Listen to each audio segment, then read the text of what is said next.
Wow, good afternoon, everyone. Kubrakovich-Kiniw Dawson Disnakas, Kubrakovich, Anish Agoidin, Donji, and of course, we're here for MTN Live. We have an unbelievable special guest here today.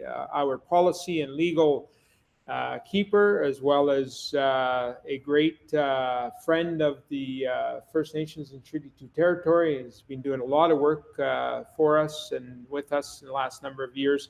And I'd like to introduce to you Roy Dawson. Good day. My name is Roy Dawson. My spirit name is Miska Mikanak. I've been working with Treaty 2 for a few years now, and I quite enjoy the work. As Bo often describes it, I'm living the dream, trying to develop the self-governance in Treaty 2 territory, advancing self-determination and advancing claims and tables with the Government of Canada and Manitoba. And we're making great strides, and we hope to continue in the future. Excellent, Roy. We have our Grand Council, of course, next week, 23rd, 24th. Kekuishigan, ebb and flow, make sure you're there. This is a very important step for your government, your territory, and your nation. We have some unbelievable publications. Roy, the Earth Lodge, of course, does wonderful work with everyone in the territory. They do a lot of capacity for us. After the laws are passed, they work on the capacity. But very, very huge booklet, the Unity booklet. And why the Unity booklet, and why do we calling it the Unity booklet is we're connecting all our councils and all our members and all our nations into one government and one territory and one nation. Our strategic plan, unbelievable. The councils will be reviewing it. The councils will be giving their input on the Tuesday afternoon to say, hey, this is what we want to see more in the plan or less in the plan or how we want to move forward. So we have 3 publications ready to rock for the Grand Council. So Roy, I want to get right into why we're here today. We want to talk about the Anuktitut win and the importance of the Grand Council. Let me know, what is the Anuktitut win? It has come to me and is most interesting that the people know all these things. These rules, the unwritten first law, the unwritten laws have come down through oral history and have been a part of the Treaty 2 territory since time immemorial. And it is only because we're coming to modern times, we're dealing with nations, other nations, that there's become a necessity, I think, to help organize the community, the nation, organize the territory and the governance, that we want to put these things down in paper. We've done engagements, we've done the best we can in terms of how these things are developed, and they are things that can be changed as people read them, understand them. But really, we're here to advance 2 significant things. One is the Grand Council is the supreme body of Treaty 2 territory. The Grand Council represents everyone. Everyone's invited to come, everyone's invited to speak their voice, raise their issues, advance policies, laws. And the Anuktitut win is simply the first unwritten law that establishes the rules on how things will be run. This is advanced by the Grand Council. The Grand Council says we want to run our territory in this way, and we want to establish bodies that will develop in an Anishinaabe way in the territory. Awesome. That's great work there, Roy. I know we have a pretty good team with policy and legal, and of course our new process in the peacemaking, of course, and that's taken some time, but it's going to be really good, really great work that Chantal and her team is doing right now.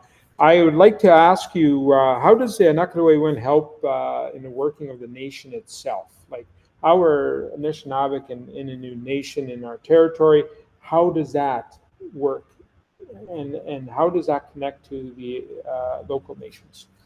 Well, as everyone knows, the nation is run by the government. The judicial bodies, peacemaking in our case, it's run by the people, and it's most importantly run by the Anishinaabe.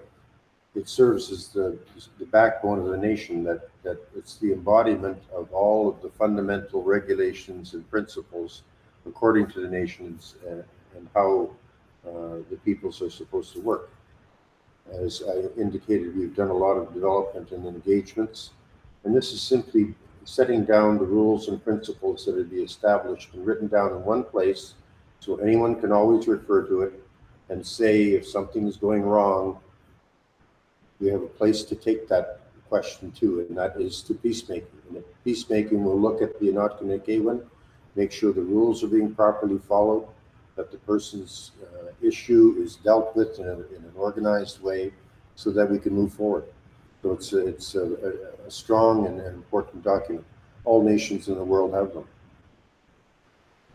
Wow, that's awesome, Roy. And I think knowing the process, of course, within and working with the governing council and all our councils, they've had a number of years to work on the Anishinaabe, to be able to understand it.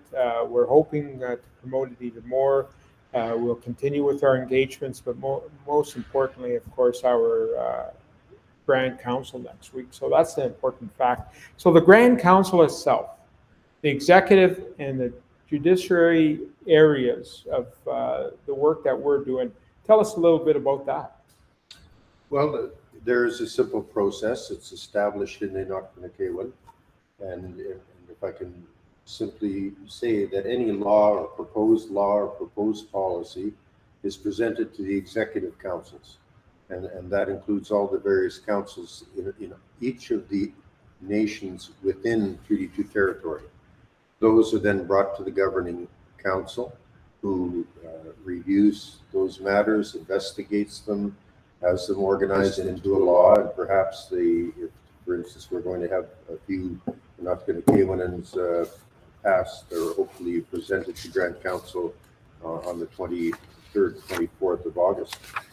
Those laws will go to everyone at the Grand Council. Everyone that shows up has a chance to examine the laws, review the laws, discuss the laws, propose changes, and then it goes to first, second, and third reading, whether the Grand Council wants to establish those laws as principle. If they decide they don't, then it will go back through the process again to revise and to change them. And once they've been reviewed and passed by Grand Council, this is a powerful thing, that Treaty 2 territory will have its own laws, not be guided by colonial laws, but be guided by the laws that come from the people at the Grand Council, which establishes why it is so important next week. Right on, Roy. Well, thank you for that. Any other last comments on the Anishinaabe? We do have it in our Unity booklet. We have it in all our documents. That's going to be ready, available for all our members. They're online right now. You can check us out online, FNT2T.com, and you can see exactly all the areas and all the moving parts that's part of it. I wanted to really emphasize and talk a bit about page 11. Page 11 of the Unity booklet talks about the overview, of course, and we go from the Anishinaabe Grand Council to the legislative bundle, then the Earth Lodge bundle, then the peacemaking bundle, and then the executive bundle. All these, as I mentioned, the moving parts really simplify what the government is doing and the nation is doing in the territory. Anishinaabe, of course, will give us a bit of the election process of Ogichita.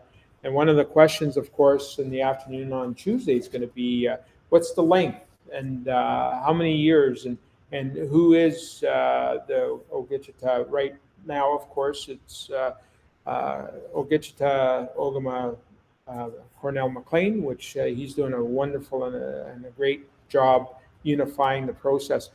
Now it's coming to the people. Who votes Ogichita in? The people will decide that on Tuesday, Wednesday. So this is a very great process that's happening in Kubrakovich-Kiniw. the Grand Council. So I think it's wonderful, all the work that we're doing. Any last comments, Roy? I think something that comes to my mind all the time, and people should keep this in mind, this is nothing new. This is something that Treaty 2 has done since time immemorial. They have organized their community in an unwritten way. Everyone understood that councils would come up with ideas, policies, laws, if you will, pass them through the different councils, consensus government, so that everyone understood what the new rules were going to be. And this simply puts on paper what the Anishinaabe of Treaty 2 territory have done for thousands and thousands of years. But what it's doing is taking us back to that time where Treaty 2 people decided what their laws and organizations will be. It automatically drops off the colonial laws and rules and creates fundamental and stronger Treaty 2 nations. So I'm really quite excited about this. It's something novel in Canada, and I think it will be a pattern that's going to be followed by other nations in the future. Excellent. Well, thank you, Roy. The unwritten law, of course, the laws prior, and as Dwight Paul, our knowledge keeper and council member, would say, is we do have our unwritten laws, the pipe, the ceremonies, the lodges, our facilities, even our churches help in that process. And the written law, not the way when, it is ready to go. It was, of course, passed by the Governing Council back in 2016, revised in 2018, revised again in 2021 by the Governing Council of First Nations and Treaty 2 territory. We are ready to rock for next week. So with that, Kubrakovich-Kiniw, Dagashan Distakas, Kubrakovich, thank you very much, and have a great day and a weekend.